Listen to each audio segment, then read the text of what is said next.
What's up, everyone? This is your host, Danny Alper, and welcome to Dive In With D, Episode 2. I'm not gonna lie to you guys, like I said last episode, I got a little anxious every time an episode would come up because I would worry about what topic I was gonna talk about, when I should just put the microphone in front of me and just start talking. And so I came up with a few ideas about what we're gonna discuss together. But yeah, I just wanted to be honest with you guys. I am recording this on Monday, which is the day before this is coming out, and my sister Toby edits it, so you could tell that I was a little anxious about pushing it off. I was pushing it off because I was a little anxious about starting this and if it was going to work. But that's actually what we're going to be talking about today, is what Danny Alper is anxious about and what makes up my non-diagnosed anxiety. I don't want to do quotation marks actually. My non-diagnosed anxiety, I just am a worrier, I am an anxious person, and that's why it's called Nervous Nelly, because I'm a Nervous Nelly, but I'm working on it, and let's just dive right in.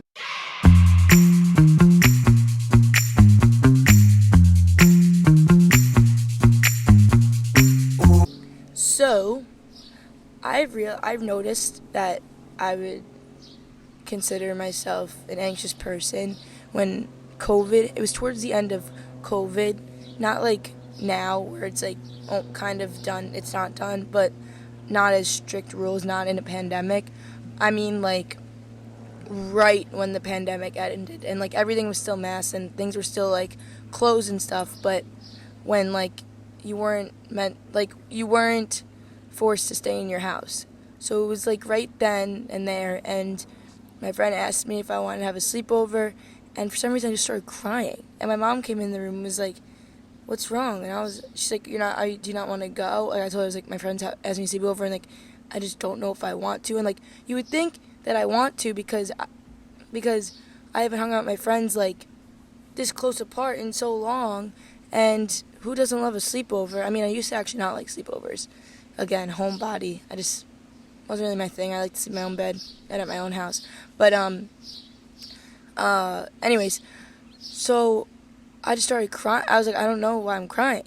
And so she like sat me down, we talked everything out, and she was like, maybe with COVID, you're so used to being home, you're so used to just like being with your family that like maybe you're not good with change. And I was like, oh my gosh, I really am not good with change, because I'm horrible with change. Like I get, again, anxious right before I move into school when I like love being at college, or I'll get anxious right when I'm leaving school because I love college, but I also love home, so it's like I don't know, and I just realized like I'm not good with change. And so that's when I really realized that I am an anxious person. And I don't know if it's because of COVID. I definitely think it is, because before COVID, I was never like that. Besides, again, the homebody part, but like that didn't make me anxious or nervous. I just liked being home. So like when people asked me to sleep over, like they knew. But sometimes I would sleep over, but sometimes I just like I didn't want to. But not because of anyone or anything. It was just because, again, homebody. But this time around was just weird because I just started crying for no reason. After talking out with my mom, I was like, okay, so I don't like change, and maybe COVID just gave me anxiousness, anxiety, whatever. And also, before COVID actually happened, I got into a serious car accident. Why not just dive right in and tell you guys the story? So, I was driving to go drop off my phone at the phone store because it was broken. And so I dropped off the phone at the phone store, and it's in a shopping center, and right next to the shopping center is a Italian, like, not restaurant, just like a pizza place. And so I got myself a chicken parm sandwich. Delicious. And it came in a plastic bag. I know that's not a big deal, but it's part of the story. So I picked up the sandwich because I was going to have everyone over for a pregame for a graduation party that night. So I wanted to eat before or whatever. So I'm on my way home and everything's fine. Stupid me is eating the sandwich while driving.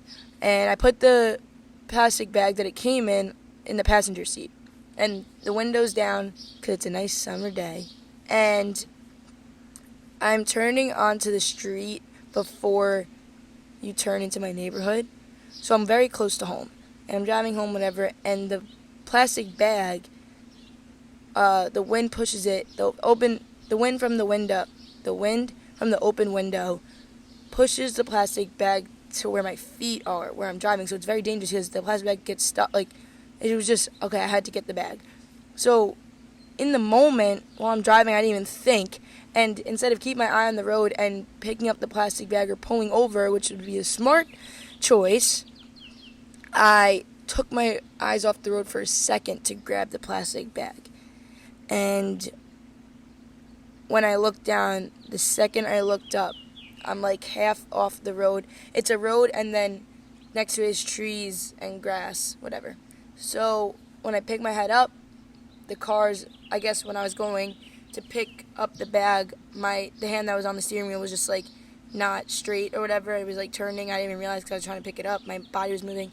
And so when I picked it up, half of my car was driven already off the road into the grass and the trees, and I couldn't control myself. And right when I looked up, as it's halfway in the grass and trees, my foot's still on the gas, and I'm going right into a telephone pole. And I just remember screaming, "Oh fuck!" And the first thought in my head is, I'm gonna die.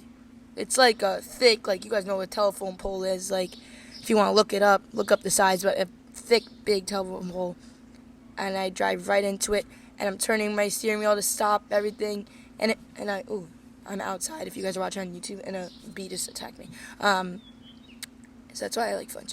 But, so I hit the telephone pole, and I'm still alive at the moment. So I'm trying to just stop the car. I'm moving it, whatever. And it goes right into a tree and just completely stops. And airbags go off. Like, I could see the telephone pole in my head as I speak about it. I could hear the crash. Like, it was pretty bad.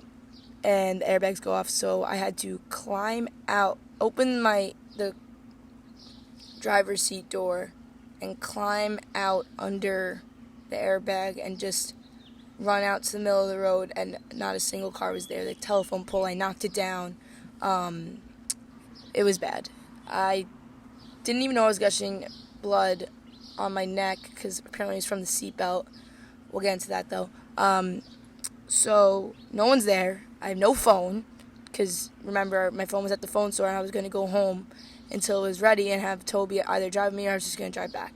But because the phone guy said it was not done for another hour. So eventually a white big van pulls up with like a bunch of guys, and they're like, "What's wrong? What happened?" Like, dude, what do you mean what happened? There's a telephone pole down. My car's in the woods. What do you mean what happened? I'm gushing blood. So it turns out they don't even speak English. So they just drove away. But forgot to let you guys know that the telephone pole, it fell in the middle of the street. So no one could like drive on that street because you couldn't get through because of the telephone pole. So they turned around and left. So I'm still standing there stranded. Eventually another car pulls up, and lucky enough, it happens to be a doctor. So she's like telling me I'm okay, because I felt like I was going to die because my chest hurt so bad. She's like, "You're just in shock, like you're bleeding," but that's from the seatbelt, so that's what I was talking about. And so she had a phone. She's like, "Do you want to call anyone?" I call my mom and my dad, and their phones are off because they're at a wedding ceremony. One of my sisters lives in the city, so I don't know what she was going to do. I might have still called her, and she didn't answer. I don't know. And I called one of my other sisters. She didn't answer. And then I was like, okay, who else's phone number do I know?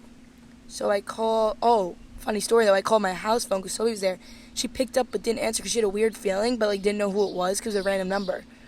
So the last phone number I realized I knew was my old babysitter. So I call her, and she actually answers. I'm like, "Hi," like, her name is Brandy. So I was like, "Brandy, like, I just got into a really serious car accident. Like, I'm on the road that I was on." So she's like, "Okay, don't freak out." Like, she was very good at calming me down, because everyone knew I was just like talking to me. I was in complete shock because I was alive and well. So it was like, "You're good, you're good, you're good." So she calls the house phone because Toby, who's home, knew her number. So she picks it up, because we were just like used to not picking up phone numbers that we didn't know at home when we were younger. So Toby picks it up, and Brandy is like on the phone. I hear their phone call too.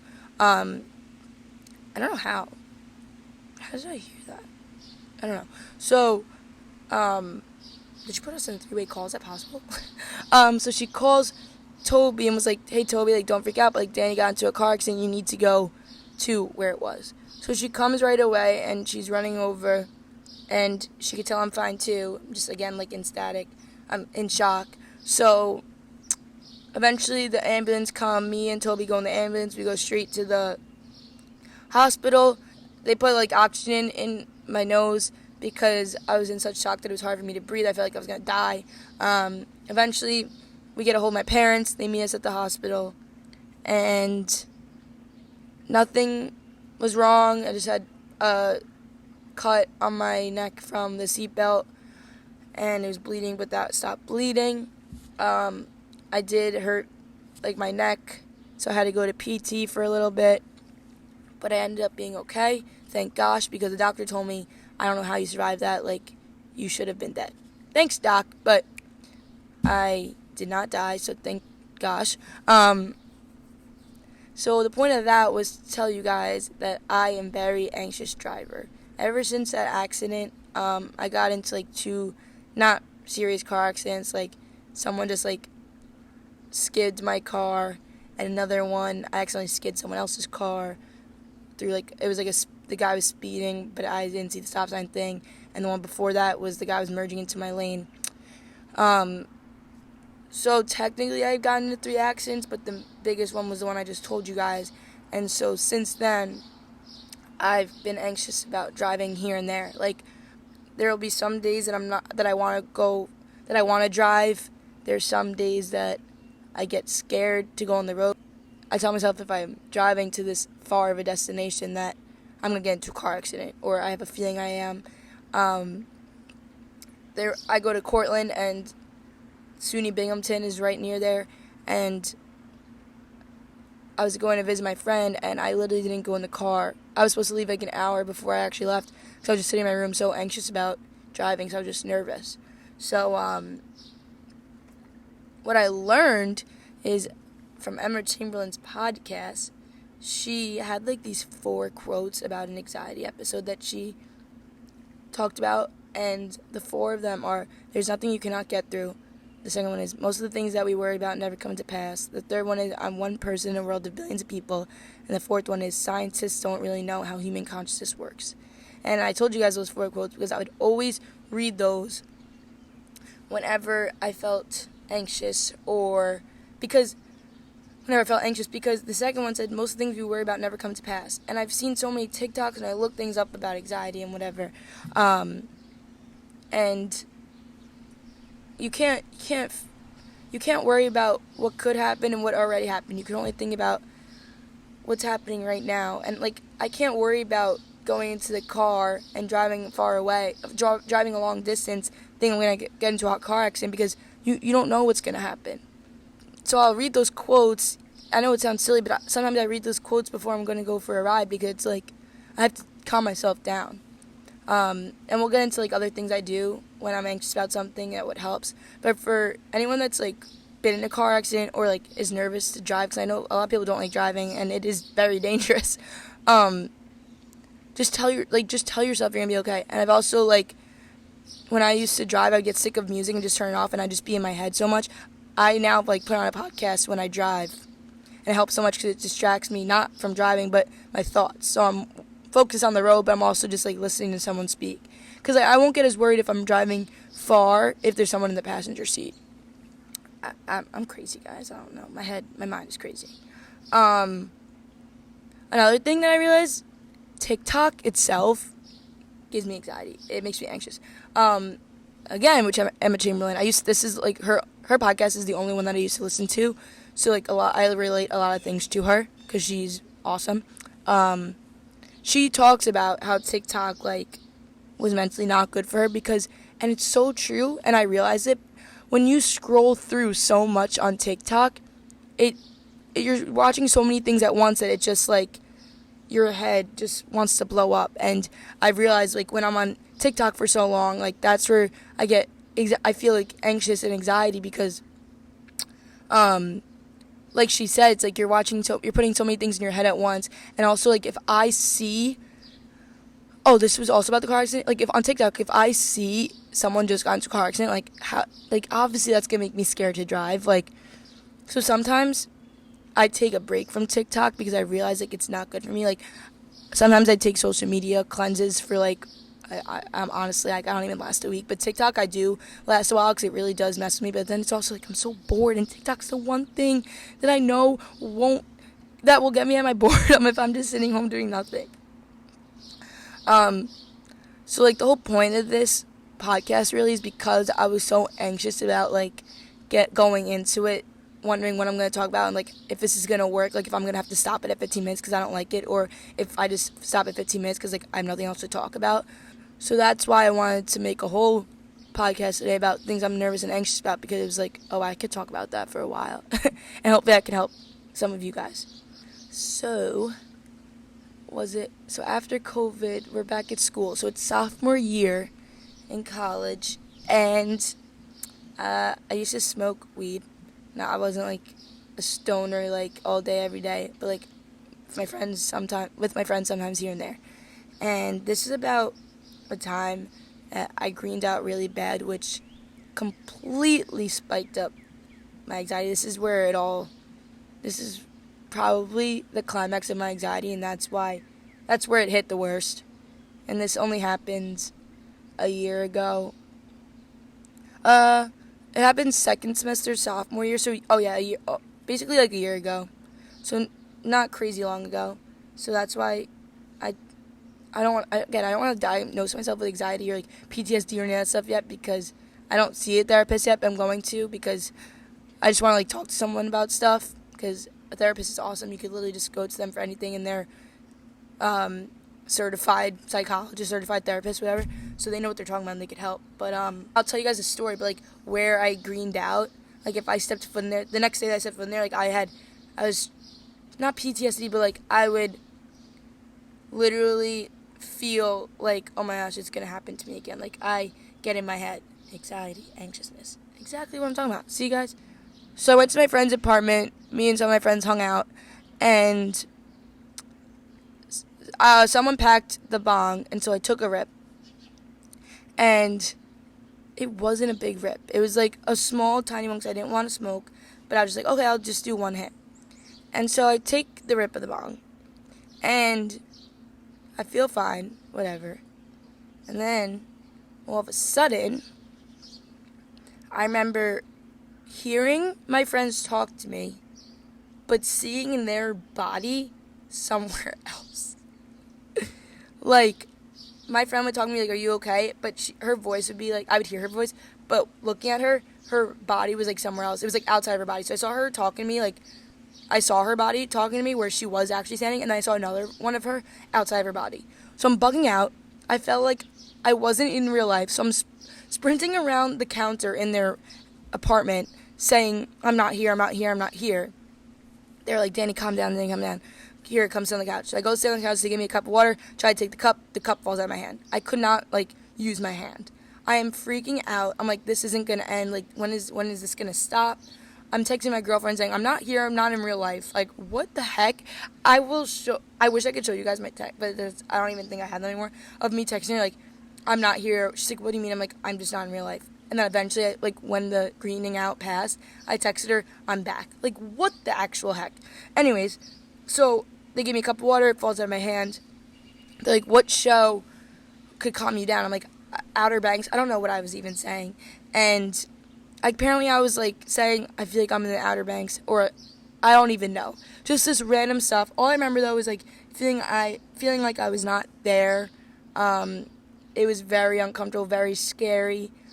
Because eventually I just went to sleep and then I woke up okay. But like the next day I remember just driving and I felt like I wasn't there. Like I was just very scared. So I've smoked twice since that. No, like one, not even once. It was like half. Basically I haven't smoked since then, and I won't because I felt like I wasn't in control of my body, and that really scared me, and again made me very anxious. So the point of that was, again, don't smoke anymore. But for like the next couple months, I felt like that was gonna happen again, and this is where I'm gonna get into something else. Back in August, I got very sick for 2 weeks, went to all these doctors, they didn't know what it was. I was nauseous, my head hurt, my throat, everything. I just could not get off the couch for like 2 weeks. couldn't eat. I lost a lot of weight. I looked sickly skinny. So this gets into something else. During that time, I felt like my girlfriend wasn't real. I don't know how else to word it. That's literally what it was. She came over, and it felt like, again, the greening episode back a year ago, where like I knew it was my friends, but not that I didn't feel like them, but it felt I could like their body was outside their body. But with my girlfriend Gab, when she came over during the sickness, or like when I saw her over the phone, I was like telling myself, I was like, who is that? But I knew it was her. It was the weirdest feeling. And again, like I get in my head like I do about the greening thing, that I did about the greening thing. So like here and there it'll happen because things trigger it. So when I was sick and it felt like she wasn't real, it happened like a little, like for a short amount of time when we were in the pool, and so like I was scared to go in the pool for a little bit because I thought it was gonna happen again. But recently I talked to someone else that actually could relate to me in the exact same way. Like I used to feel like I wasn't here. It would almost be like a depersonalization feeling, which is like feeling like you're not here, or like feeling like you don't know who you are. Because during those 2 weeks, I also would like look in the mirror and be like, who am I? Scariest thing. But again, recently I talked to someone that I knew, and they told me that they experienced the exact same thing, and the thing was that the whole like not feeling like my girlfriend was real thing was only with my girlfriend, but no one else. And the person that told me that she experienced the exact same thing only experienced it with her boyfriend and no one else. So very weird. And so I was like, what is it? Like, what? Do you know anything? And she's like, yeah, I actually went to a therapist, and they said it's OCD and anxiety. So I still haven't been to the therapist, but I do want to go to one, and I'm going to get one. But how crazy is that? I did not know that. So telling myself it was just that and looking up things about how to reduce anxiety and OCD helped me not worry about these things anymore. But the worst for me is like trigger places. So like, for example, for those 2 weeks, like, yes, I was on the couch a lot, but I did have to like go places like the doctor, and eventually like when the sickness started going away, I still like tried to get myself out there. So like I tried to go to work one day during that time, but I went home because I was too sick. But like going there triggered me into thinking like, oh, I don't know who my girlfriend is, or oh, I'm nauseous, my head, my throat, like places that I felt really sick or really anxious. I get like anxiety to go back to those spots because I'm telling myself like it's gonna happen again. But like no. And for my head, when I would feel like the I'm not here thing, like I actually went to a neurologist, not for that, but like actually yes for that, but also like migraines, whatever. I get these really bad headaches. And this woman taking my test would ask me why I'm here, and I was like, I get bad migraines, but like I tell myself it's something worse, and she's like, you can't do that because you're gonna get in your head, and I keep hearing things. You're gonna get in your head, and you're gonna make yourself think that it's happening again, but it's not. So I learned to just like not think about it, because again, you can't, just because it happened in the past doesn't mean it's gonna happen again at the exact same spot. Like we don't know what that sickness was. My doctor was like, it could have been COVID, even though I got tested and it was negative, or OCD and anxiety just spiking up at that time. Because again, I've only went to a therapist once, just about like things that happened that I want to talk about that happened to me in high school, with coming out and stuff. But I've never gone to her about like all this stuff, because I feel like, again, this happened when COVID started happening. So something that I've realized helps me like reduce all this anxiousness is my diet. And I don't mean like going on a diet like, oh, keto or any stuff like that. Just like eating cleaner.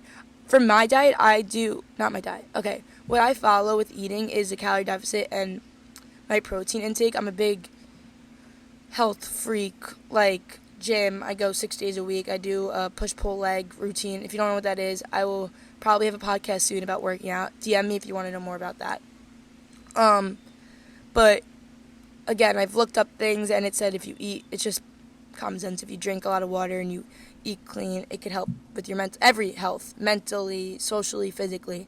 So back in December, my whole anxiousness, like feeling like I'm not here thing, popped up for a little bit, because I was anxious because the last time I was home was when I was sick for those 2 weeks. So I triggered, oh, if I go home, I'm going to feel like that again.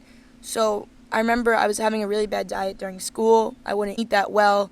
So when I got home that break, I started to eat cleaner, and I felt myself feeling like better. I wasn't in my head so much. So that's definitely a huge thing. I'm not saying you have to cut out everything bad, but again, everything in moderation. But for me, I realized that when I eat cleaner, I feel cleaner, my head feels cleaner, like everything just feels much better. I have more energy, I'm happier. But again, I know it's like common sense, but I would really just be like, oh, like that's obvious. Like, okay, I'm going to have a banana and feel fine, but like I crave the junk food. Like, but when I actually had 3 big meals that had clean stuff in it and wasn't just eating processed all the time, then just like one healthy thing a day, I feel so much better. And being in a routine has helped me too. If you guys know what the 75-day hard challenge is, it's a thing that became more popular lately and through like on TikTok, and it's a challenge where it has 5 rules, and if you do it for 75 days consistently, if you mess up one day, you have to start from day 1. The 5 rules are: follow a diet, 2 45-minute workouts, 1 inside, 1 outside, drink a gallon of water, read 10 pages of a nonfiction book, and take progress pics. So it's very hard. Some people, it's not good for you mentally because you're gonna like stress yourself out, and it's gonna turn into an unhealthy routine. But it also benefits a lot of people, and for me, it benefited me a lot. I'm not gonna lie, I only lasted until day 6, but now I just do it as an everyday routine. Like, I am not strict, like, as in, like, I don't take a progress picture every day, but I just do follow, like, some of the things because it helped me stay consistent. Like, I was never consistent. I'm never consistent. Like, I'll work out. I'm consistent with my workouts sometimes, but, like, food, I'm not great with it. I'm still trying to, like, adjust to, like, not having an eating disorder from my freshman 15. But, doing that helped me get into routine. Not saying that this is for everyone, but that was just an example for me and what helped me start being consistent and routine. Like, I did that for like 6 days, and yeah, I messed up the 7th day because I'm not gonna lie, I was out with my friends and I got drunk and I wanted the pizza, so I ate the pizza. But doing that for those 6 days and realizing how good I felt, like the 8th day, so the day after I messed up, like I just got right back into it and just did it. Like, it would be a routine for me. I'd wake up, I'd take a progress picture, and then I'd read, then I would head to the gym, come home, eat breakfast, then ride outside for 45 minutes because that'd be my workout outside. And it's just something I like to do every day now. And drinking a gallon of water a day is what like you're supposed to do, but drinking water makes me feel so good, and it should make everyone feel so good because you need water. Like, some people that complain they don't feel good, and like when you ask them, oh, what'd you eat or drink today? Oh, I had like a banana. It's like 4 p.m. I had a banana and like coffee. You had no water. You need water. I read a book, the nonfiction book that I read during this. Well, I continue to I don't stick to 75-day hard strictly, but like it's something I do every day now. So like I'm not gonna say I do the challenge, but it's my life now. It's just what I do. But like I don't do I'll do a workout inside, but I don't time it, and then I ride for 30 minutes. I don't ride for 45. Instead of reading a nonfiction, I'll do any kind of book, but I kind of like the self-improvement books. I don't take a progress picture every day because sometimes I don't want to, but sometimes I do. But I'm, again, not strict about it. And I follow my calorie deficit and protein intake as best as I can and always try to get my gallon in. So the nonfiction book that I finished was called Make Your Bed, and it talks about life lessons and stuff, but the main thing was like if you make your bed every morning, you feel like you accomplished one thing, and it puts you in like the mood to makes you feel good because you were able to do one productive thing that day, and it sets your day for the rest of the day. And so I recommend that book. And I forgot to mention that in my routine I always make my bed in the morning because, again, like the book says, and in general, it just makes you feel good to get something done. And about like my workout, about riding outside, that's what I do usually is my workout outside, and it is the best thing ever. I just bought a new bike because I actually got my first 2 bikes stolen. I left them both on my lawn. I left my first bike on the lawn, my sister's bike actually, on the front lawn, and the next day it was gone. And the next time I used a bike, I left it, I think again, in front of my friend's lawn, and it got stolen. So I finally got a bike again. I don't know how my parents trust me, because starting like riding outside, I put in a podcast and ride around my neighborhood in this beautiful summer weather, and it is the best thing for me. you're just like not in reality for like those 30 minutes you're on your ride, and you just feel so good. So I highly recommend it. Maybe I know people like to go on walks. I like that too, go on a run, but just go be outside. I love the snow, and I used to want to live where I'm like thinking about the future, like where I want to live when I'm older. I want to do like cold and hot, but I think I just want to be hot because every day in the summer I'm outside and I want to be out here because it just makes me feel so good. I'm a huge like outdoorsy person. um, I suggest cleaning your room if you're feeling anxious. Clear space, clear mind.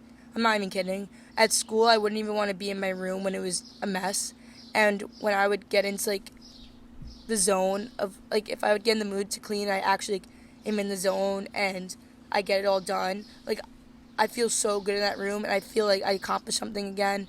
Like making your bed, you feel like you accomplished something. Like with cleaning your room and just keeping it clean, something I have to work on. But again, like that helps so much. Just being in a clear space because it clears your mind and it makes you feel better and cleaner and just it's overall good for you and your space isn't messy. Um, Another thing I love is, okay, this might sound like corny, but like I love when the outdoors is quiet. At school, if I just want to be by myself, there's a park near the campus and just Cortland itself, and I go there by myself, bring no music or like headphones, listen to music or anything. I just sit outside and just, it's completely quiet, and I freaking love it. That is something I love to do. I just sit there, my phone's in my pocket, I'm just sitting there. My eyes sometimes open, close, and I just hear nothing. And it's like the most beautiful view. And even if it was gross out, like just being outside with literally silence, it's kind of like meditating almost in a way. Actually, I've never tried meditating, but I'm going to try it because I've heard only good things about it. But like I meant like meditating in a way like you're by yourself and it's just you and your thoughts. And like it's the, oh, I want to be back there. It's just the best because everyone needs their alone time, and for me, like when my alone time is doing that, that's where I feel my best. When I'm at the beach, I sometimes drive to the beach, this like local beach by myself at home, and again, just hearing the waves, like yeah, that's not completely silent, but like just the waves. Oh my gosh, if you know, you know. If you love the beach and the sound of the waves, just like, oh, puts you in a good mood, summer mode. Even though my favorite season is fall, I love fall. The weather, like what you get to wear during that time, like that's like such flannel season and like Halloween, and it's like approaching my favorite time of the year, which is Christmas. But I don't know, like I used to be so anxious to go home because of like the 2 weeks that I was sick, and I found to love home again without being anxious, and summer make me feel good. Like I the last few summers I'd be insecure about my body because of the freshman team, but like this is the first summer where like I feel like I'm starting to understand my body, what to eat, my mind, like my head. It's a good feeling. It's a really good feeling. The last thing I usually do is drive around, listen to music. I don't recommend that for everyone. I know if I'm like not upset but like mad and I want to drive, it's kind of dangerous because like you're aggressively driving, which isn't good. So if like you're okay but like not okay enough and want to do something by yourself, or even if you are perfectly fine, just want to drive around, listen to music, clear your head, like that's such a good thing. Putting down the windows and just blasting your favorite song. Okay, don't blast. Okay, yeah. And blasting your favorite song and just singing your heart out. Or even like I don't sing my heart out sometimes, I just like listen to the music. It helps me. Helps clear the head and it just feels good. And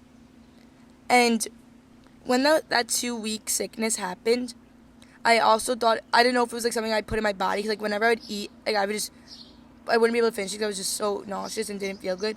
I get very anxious about expired food. If you guys lived with me junior year at school, or if you just know me enough to know that, you know how bad it is. I literally, if I like will be scared of putting something in my mouth, I'm like, oh, is it expired? Oh, is it not cooked enough? So like that's something I have to work on too. I just let you guys know like that's something I'm very anxious about. Cause I'm scared that I'm gonna get sick. Cause literally those 2 weeks of being sick, like I'm scared to get sick now. I mean, no one likes being sick, but like that just like literally scarred me. But again, gonna talk to someone about it. But yeah, expired food, just it possibly being expired scares the heck out of me. So for that, I just ask people like, oh, is it good or not? But I'm gonna learn, like, as long as it doesn't smell or doesn't feel weird and it's only been in the fridge for a couple of days, like, you're fine. I tried to, like, tell you guys something I was, like, really anxious. I get very anxious about that my friends make fun of me for.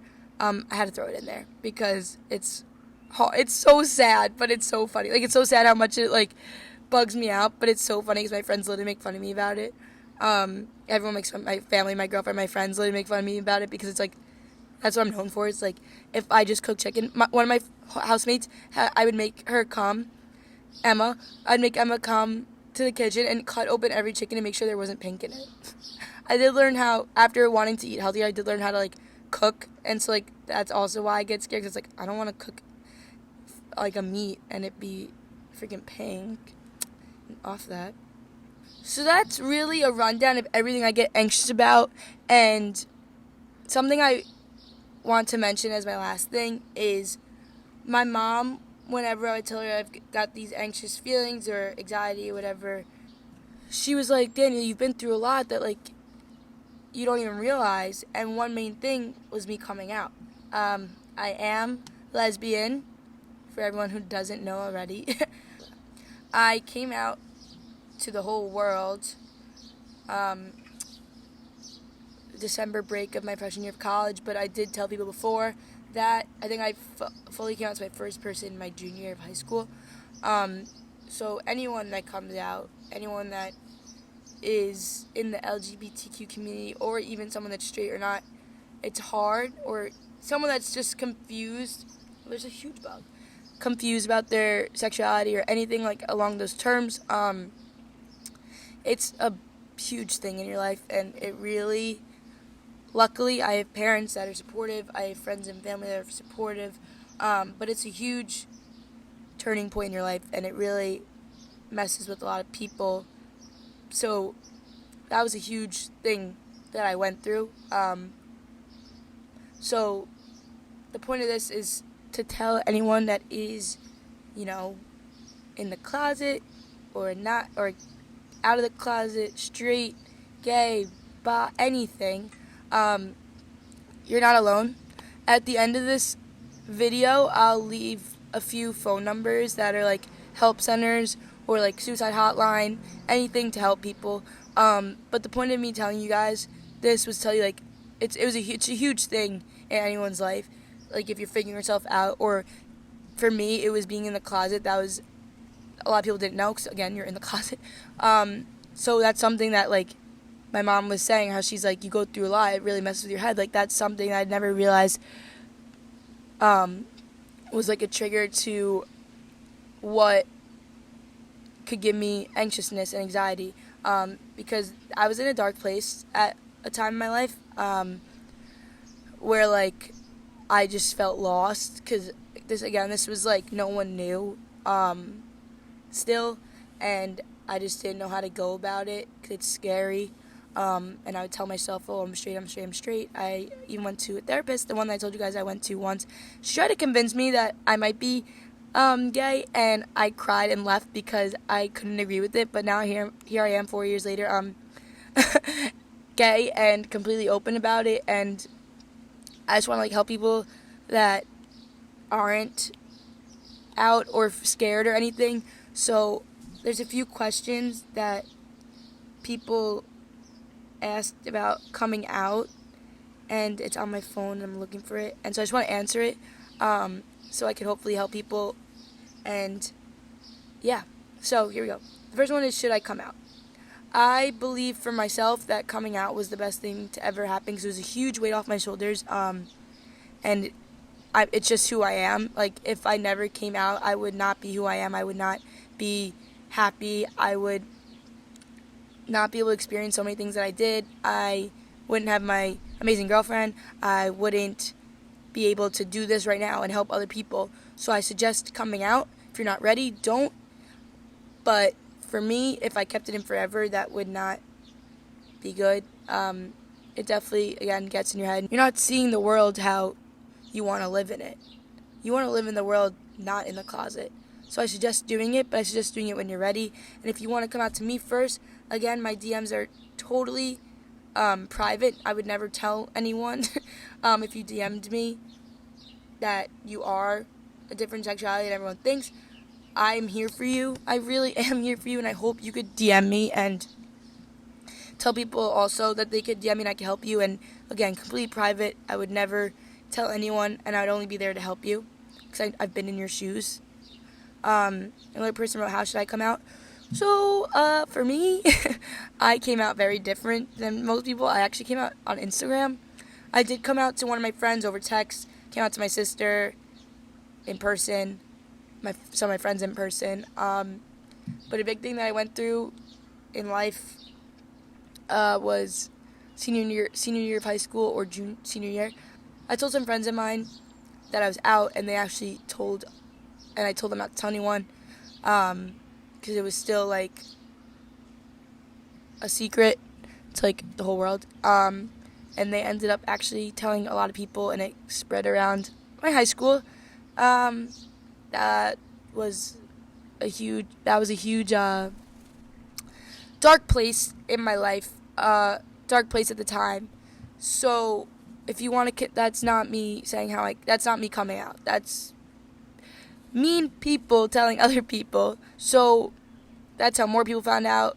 But I don't want that to scare anyone. You just have to find the people you trust. Again, those aren't friends of mine now. So if it's someone that you know you're gonna be friends with forever, or again, family, the people that are meant to be in your life will be in your life.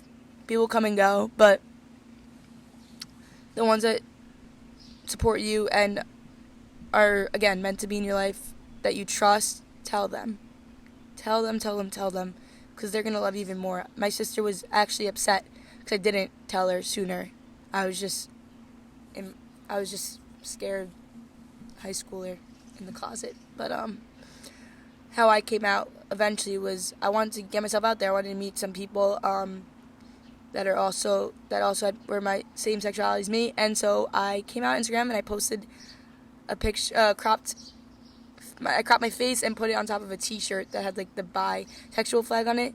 That was when I was bi at the time, but then eventually I just realized that I was just gay, but I didn't like formally come out to everyone about that. I was just like, you eventually just knew and realized. Another question was, will people accept me after I come out? This whole world is so much more accepting than they used to be. There's literally a pride parade in New York City. It's such the norm now. There's probably more gay people in the world than straight people in the world. I'm going to have to tell you that. I'm going to have to tell everyone that. So, will people accept you? I will accept you. That's one person in the world of a billion people, but that's someone. I will accept you. All my friends and family that accept me will accept you. Find people that are in the LGBTQ community, and they will accept you. Even people that aren't in that community will accept you. So don't be afraid about that. Don't be worried about that, because, like I said, if there are people that should be in your life, they will accept you. Another question was, I feel so alone, other people I can talk to.